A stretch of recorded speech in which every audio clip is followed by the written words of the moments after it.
this video is a game review, Plants vs. Zombies Garden Warfare, and 2 teams of 12 players each. Thanks to its zany character classes and silly sound effects, it's actually funny. What is up, you Ludops? My name's Mohak, and yes, today we are going to do a video, and this video is going to be about a review. Now, this might be strange because I never do videos about reviews. I only do educational challenges, gaming, vlogs. I've only done one theory video and much more, but haven't done a review, so why not check it out? Because I want to give me a challenge. I want to do every single topic and vids I want to complete. So I'm now gonna do reviews. So I'm gonna do game reviews and movie reviews. But this video is going to be about a game review, and it's going to be about Plants vs. Zombies Garden Warfare. This game is kind of old, 2014, but I want to review it because I remember most of the stuff, and I love playing it. I can't play it anymore. You guys, something happened to it, I don't know. Plants vs. Zombies Garden Warfare doesn't really feel like other multiplayer third-person shooters. Firefights can still be fast and furious with good shooting, class-based combat, and 2 teams of 12 players each. But thanks to its zany character classes and silly sound effects, it's actually funny. Really funny. It's a good game that spits green peas in the face of today's brown and gray shooters. By talking about green peas, I mean pea shooters. You should know that.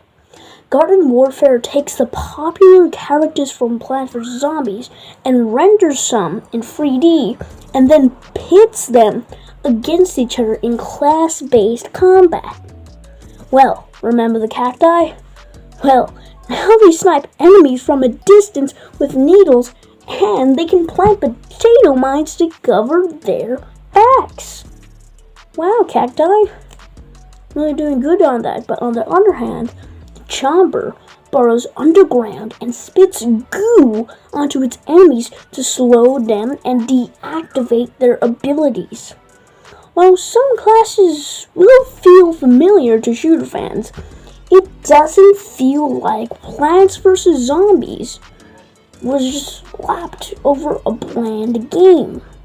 Garden Warfare respects the source material and uses it to inspire abilities that make sense and feel good to use. Yes, that is very true, guys. And this is also my opinion, by the way, so if you don't agree, it's my opinion. But Plants vs. Zombies' fun visual humor also creeps its way into Garden Warfare. From the overweight engineer zombie, well, man, oh my god, to the hilarious pounding cacti. And I love how detailed each class is. My favorite example is when the sunflower plants itself in the ground and blasts out a devastating sun ray. Oh, and also smiles with that gigantic orange happy face. It just radiates an enjoyable silliness. Garden Warfare has a relatively complex class system with all unique classes and abilities on each side. Despite the asymmetry, neither side feels advantaged in any specific game mode, and it's easy to jump into. Every class has only 3 abilities, and each is introduced with short and fun animated tutorial videos as they quickly unlock. Short and fun, no, zombies getting killed so much, wow. So, if you have a hunch on that pure melee chopper class is for you, you only need to play a couple of matches to know for sure. Chomper is really strong, okay? Really strong. And only 3 modes are available, and to a pretty standard shooter fare. Team Vanquish is your standard 24-player deathmatch mode. First to 50 kills wins. Love that game mode so much. Just like in the Battlefield games, reviving a downed teammate subtracts a point from the enemy score, which encourages teamwork. I was actually pleasantly surprised by the number of times I was brought back from the dead without even needing to ask. Wow, guys, teamwork is good.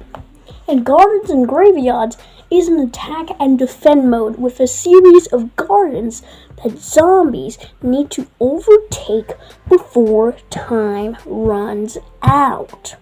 Well, what is fine if a bit standard.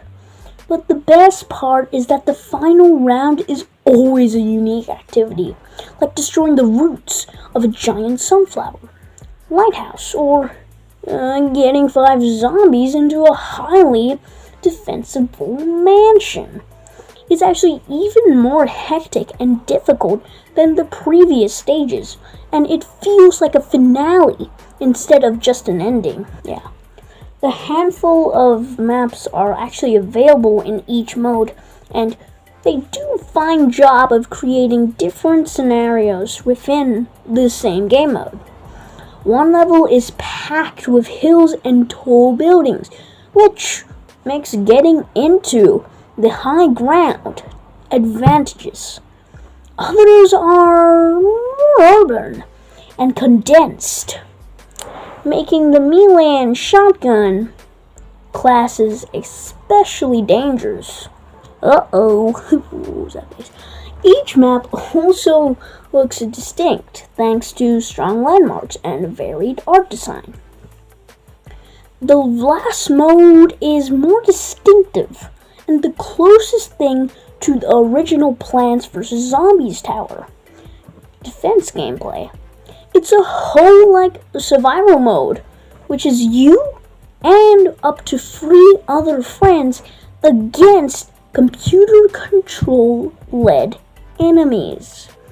It's also the only mode you can play in split screen. You must build and protect the garden from increasingly powerful waves of zombies. The garden can be planted in various places, which is great because it doesn't feel like you're always stuck in one area of the map.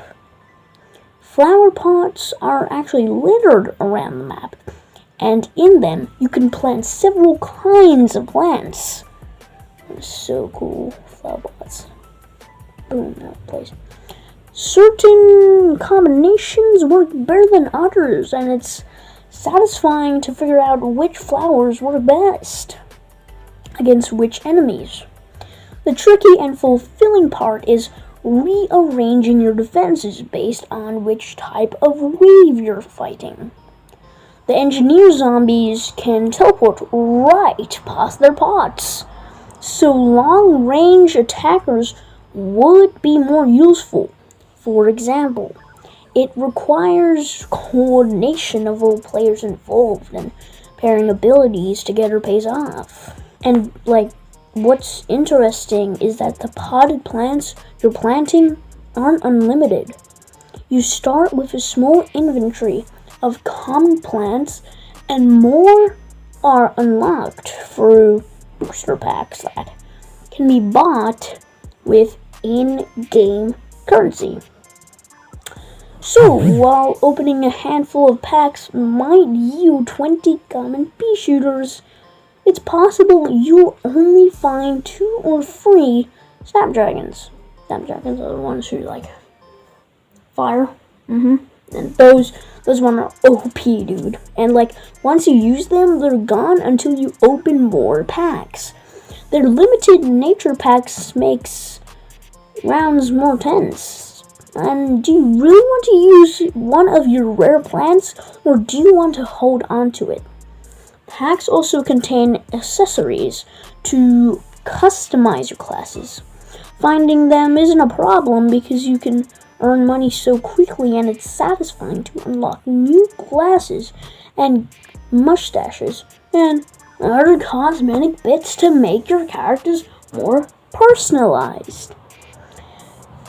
And Garden Warfare respects its roots by preserving its characters and their humor and skillfully adapting their charm to a third-person shooter.